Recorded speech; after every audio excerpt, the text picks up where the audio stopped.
Hello, everyone. Welcome into the Guilty as Charged podcast.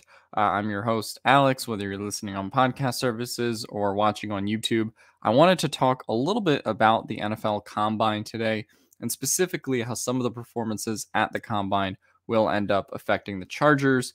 And by that, I mean, kind of a stock up, stock down on some of these prospects. Can the Chargers still get some of these guys at 17? Have they gone out of the second round for the Chargers? Let's see, who did well at the Combine, who went stock up and stock down. And to me, there's no better place to naturally start this conversation than the big man himself, who we've talked about a lot on the show. But Jordan Davis, man, had himself a bit of a day. So these are all courtesy of Math Bomb on Twitter, the guy who does RAS, Relative Athletic Score. And the numbers on Jordan Davis from this combine are just absolutely unreal and fantastic to just watch. Jordan Davis, 341-pound Jordan Davis, scored the highest RAS score of all time, only behind Calvin Johnson. Only behind Megatron, ran an insane 40 for his size, a 4.78, crazy vertical. Just all around, what an insane combine performance for Jordan Davis if you want to look at some of the numbers yourself here. But what this really established to me about Jordan Davis in this class is that the Chargers, maybe sometimes we talked about them trading back in the draft to then select him, right? Because, you want to get some extra picks because Davis doesn't provide that positional, versatility per se. Maybe he is just a two-down player, like Steven likes to say all the time. But to me, this combine and the reaction to Davis's combine, specifically from other NFL teams, made it clear to me that he's not going to slip past probably pick 20. I don't think there's much of any chance of that happening. And frankly, I think you look at some of the teams in front of the Chargers, and I wouldn't be surprised if they took Jordan Davis themselves. If you look at the Eagles, for example, Fletcher Cox is a free agent after the season, and I wouldn't be shocked if they took Davis there. But insane combine performance for Jordan Davis, and I think he established himself as a guy who firmly belongs in that discussion of, one of the best combine scorers. And despite his position and despite the weaknesses that maybe we talk about there in terms of draft position, he's going to go high, and I think deservedly so at this point. We'll see if that's to the Chargers or not. The second player that I would like to discuss is Connecticut DT Travis Jones. So Travis Jones was a guy that I think we did a mock draft actually on Sunday. And this is before PFF and the Draft Network got updated with all the combine stuff. And we took Travis Jones in the second round. And based on what I'm seeing over here and based on how he tested, how he ran the 40 and his height and weight measurements, as well as his explosiveness, to me, there's no chance that Travis Jones will be on the board when the Chargers select in the second round. He had himself an absolute weekend as well. Not quite as good as Jordan Davis, but to me, Travis Jones probably moved from someone who was like a mid to late second rounder to someone who is probably an early second rounder at this point. So I think the Chargers would probably have to trade up to get him, which is why when you get into like the Jordan Davis, Travis Jones discussion, it might make more sense for the Chargers to take Davis at 17 if, the DTs are kind of just going to run off the board pretty quickly in the second round. But we'll see. I do think Travis Jones, who we took in our mock draft in the second round, probably won't be actually available when the Chargers are up to pick in the second round. I think that's a very fair statement to say at this point. I'm going to kind of do a little bit of rapid fire. I wanted to mention Devontae Wyatt before we get into Treylon Burks. Devontae Wyatt and really the whole Georgia defense. It was just crazy. Had themselves a weekend too. If you're drafting any of those Georgia defensive players, I really think you can't go wrong at this point. And I think they showed that in Indy this week. I want to talk a little bit about wide receiver stock up, stock down, just because I think that's probably one of the positions that people talk about the Chargers selecting in the first round the most. whether it's a guy like Olave or Wilson, Treylon Burks, Jameson Williams, right? We've seen really all of them get some kind of hype. And Treylon Burks ended up testing okay. His vertical wasn't great, especially for someone his size. I think people did expect a little bit better there. His 40-yard dash, I think he ran a 4.55 at first and then ran a 4.5, or it was corrected to a 4.5. So 40 time, not bad. He ended up doing okay in the splits as well. So, when his times got updated, they were pretty decent. But yeah, to me, this is one of those combines for Treylon Burks that could have been his I'm going top 15 moment, right? Where, if he ran the 40 and let's say he ran a 4.4, had a better vertical and did all those kind of things. To me, that's a guy who really, just because of his intangibles, could have gone maybe even before Garrett Wilson. So that's going to be interesting to see. I mean, we've seen how much in the past having a good combine or just having a great 40-yard dash can like completely change your draft fortunes. We saw that with John Ross all those years back when he broke the 40 time record, which still stands after this combine. John Ross still lays claim to that record after Tyquan Thornton's time was corrected. But yeah, to me, Burks is a guy who could have had a better combine, but I think is still probably going to be drafted late first, early second. But this really could have been a moment for him where he kind of moved up and maybe even vaulted past where the Chargers were picking. But that didn't quite happen for him for a couple reasons. But let's talk about some of these other wide receivers. I know there was some discussion about Chris Olave and Garrett Wilson. Chris Olave ran a really fast 40 at first, so he ran a 4.26, and then he got corrected to a 4.39. So the timer must have been really off that day. But Garrett Wilson, to me, Garrett Wilson had a combine where he really cemented himself as CB1, or not CB1, sorry, wide receiver 1. I know that's, a little bit tic-tac for me to say because I already did have him ranked there. But to me, this combine made it clear that he's the most complete receiver in this class. I think athletically, he's going to be the guy that a lot of teams are most comfortable taking potentially in the top 10.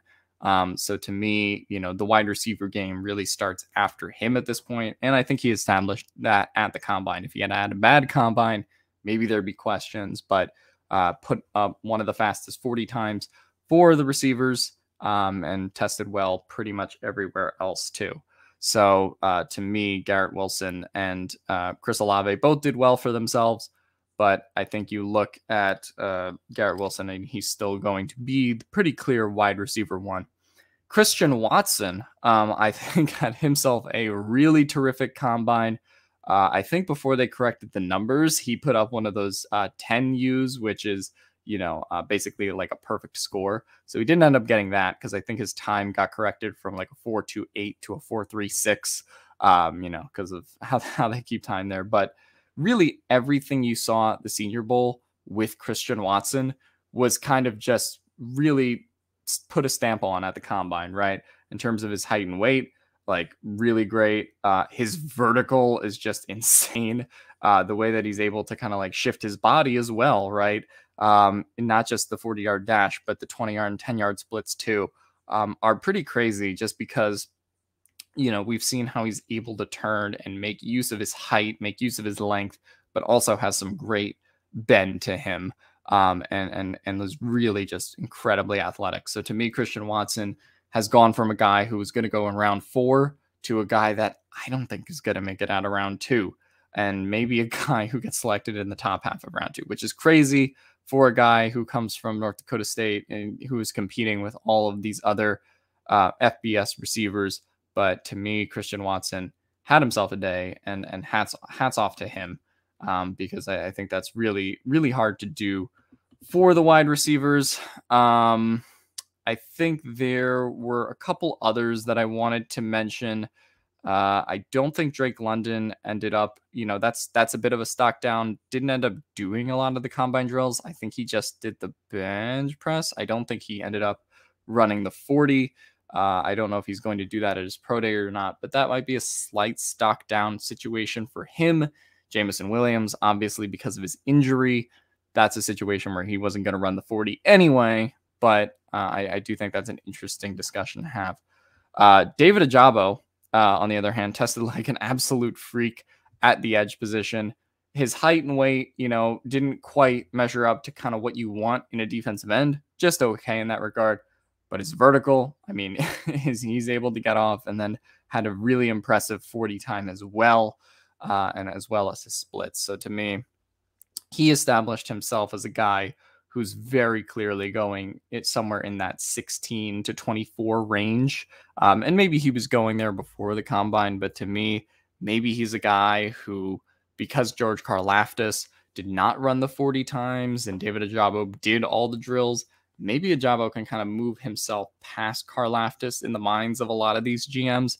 I don't know if that's going to happen, but I think in theory, it really is a possibility nonetheless. So we'll kind of see what happens there. I did want to talk a little bit about Daniel Fellaille. Daniel Fellaille I don't think he did a ton. These are some of his measurements I know from the Senior Bowl. So I think he just did a couple drills at the combine. I don't remember if he ran the 40 and stuff, but these were some of his previous measurements as well. And Fellaille, unfortunately, tested really bad. And that was the concern, I think, coming into this combine from the Senior Bowl. Obviously, is a really big dude at 400 pounds. He's 6'8", and you see those height and weight metrics really pay off for him. But did not have a really good performance on the bench press, which is, kind of bad for someone his size. I believe he ended up doing 24 reps. And yeah, it just wasn't very good for someone his size. He should have probably been expected to do somewhere around 30 easy, and didn't really happen. So I think strength is kind of going to be a concern, or at least functional strength will be a concern for a lot of these GMs now when it comes to Daniel Fellaille and evaluating his tape and weight and stuff like that in general. Obviously did not do good in the vertical, and the 40-yard dash really is a concern. Obviously, look, the dude is 400 pounds. He's 6'8", but at the same time, I do think there's part of it where it's just like, you expect a little bit more speed. And I do think, even though we're talking about offensive tackles, speed is important, right? In terms of how you're able to get to the second level and get downfield.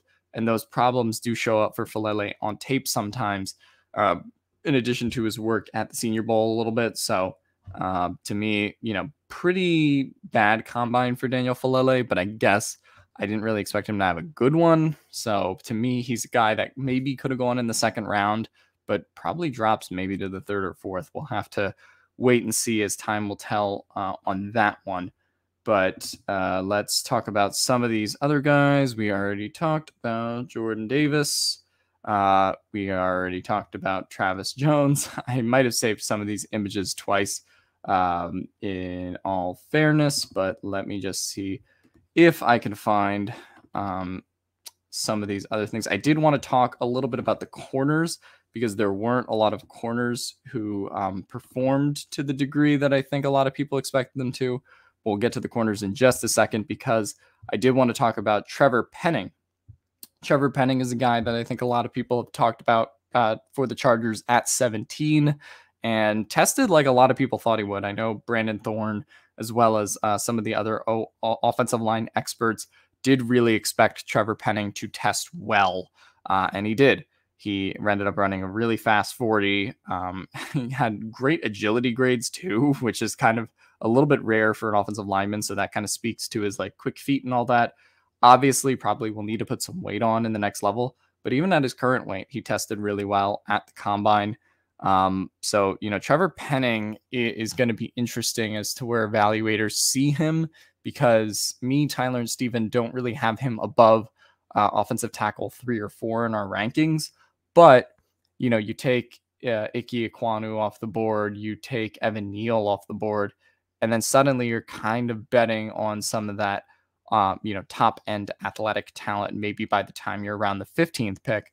And Trevor Penning actually graded very similarly to a 2018 offensive tackle who the Raiders took in Colton Miller at 15. Obviously, every offensive tackle class is different, but I think that kind of gives you an idea a little bit of where the league kind of like sees Trevor Penning.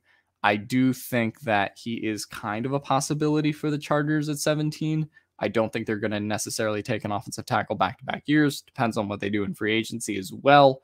But to me, Penning put himself in a position where he's probably very likely to go somewhere in that 15 to 21 range now, which does include the Chargers kind of in that list of teams potentially to, draft him. So we'll see what happens there. We talked about Ajabo a little bit earlier, and then we also have to talk about George Karlaftis. George Karlaftis ended up having a good, did some positional drills, had a good explosiveness grade, didn't grade well in terms of his size, but of course made the decision to not run the 40-yard dash and not really do the 3-cone, 20-yard split, 10-yard split as well. So, some evaluators will take that as a positive thing, and they were talking about that on NFL Network as well. It's like, oh, he's a gritty guy. He likes to do the positional drills. But at the same time, I think one of the key question marks with Karlaftis when you compare him to his draft classmates is, the fact that the lack of athleticism is kind of noticeable, even though he makes it up for it in other ways. And I'm just going to be curious at the end of the day if not running the 40 and not doing that stuff at the combine kind of comes back to bite him a little bit, at least in comparison to a player like David Ajabo or some of the other edges who could go in round 1. So that'll be interesting to watch. Let me find where I put the cornerbacks. I probably should have labeled these. That would have been a really great idea. But sadly, I did not. Olave is another receiver we have to talk about. I did want to mention him really quickly because he did really good in terms of the 40-yard dash. Was never going to measure well in terms of size. And I think that's also kind of the same thing with Garrett Wilson. Garrett Wilson isn't built too much differently than Chris Olave is. But his explosiveness grade was actually a little bit low. And I think that's one of the areas where he didn't compare to Garrett Wilson particularly well. But to me, Olave is still going to be a guy who's selected somewhere between 20 and 32 in that range. Wouldn't be shocked if the Chargers took him at 17 either. And then the last player that I do want to talk about, I did mention Devontae Wyatt earlier, and this was his RAS score. If you did want to take a look at that, graded as a 9.63 overall. Just all the Georgia dudes just were absolute freak shows at this combine for whatever reason. Just kind of insane to see.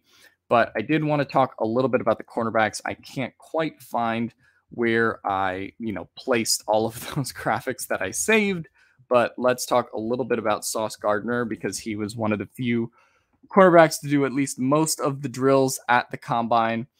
Didn't do them all, so he doesn't have a composite score for the RAS grade, but you look at the 40-yard dash, which is what people were really wondering about, and I remember on Twitter, there were people very scared about the fact that Sauce ran a 4.52, I think originally, but then they were like, no, that's a 4.41, and they corrected that. And for someone of his size to be able to run that, as well as his length too, because his arms are just insane.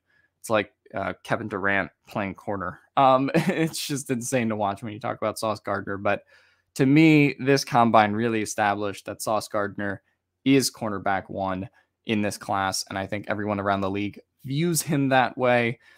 So it'll be kind of interesting to see what happens with the cornerbacks behind him. I will mention Trent McDuffie. McDuffie didn't do all the combine drills either, but he ended up running a 4.44, which was 0.03 behind Ahmad Gardner, but still a very good time for a cornerback of his size as well.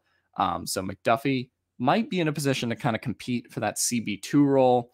And then I think if we're talking about losers of the cornerback class from the combine, obviously didn't participate because of his Lisfranc injury, but there has been a lot of talk around the combine and a lot of the cornerback class that Derek Stingling is a guy that could potentially drop.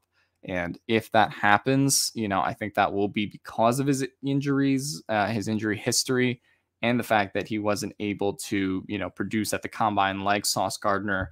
and Trent McDuffie and some of these guys. So to me, it would not shock me at all if Derek Stingley really starts to drop from a guy who probably could have been cornerback 1 in the fall to a guy who's maybe CB 4 or 5 right now and is going to be taken in the back half of the first round, which is kind of crazy to say that's sentence out loud. But to me, that's just kind of where we are with Derek Stingley. Anyways, let me know what you guys think in the comments down below about some of these crazy RAS scores. Who was one of your favorite guys at the Combine? Who do you think kind of lost it at the Combine? Let me know in the comments down below. Who do you want the Chargers to draft out of these list of guys that I mentioned? And as always,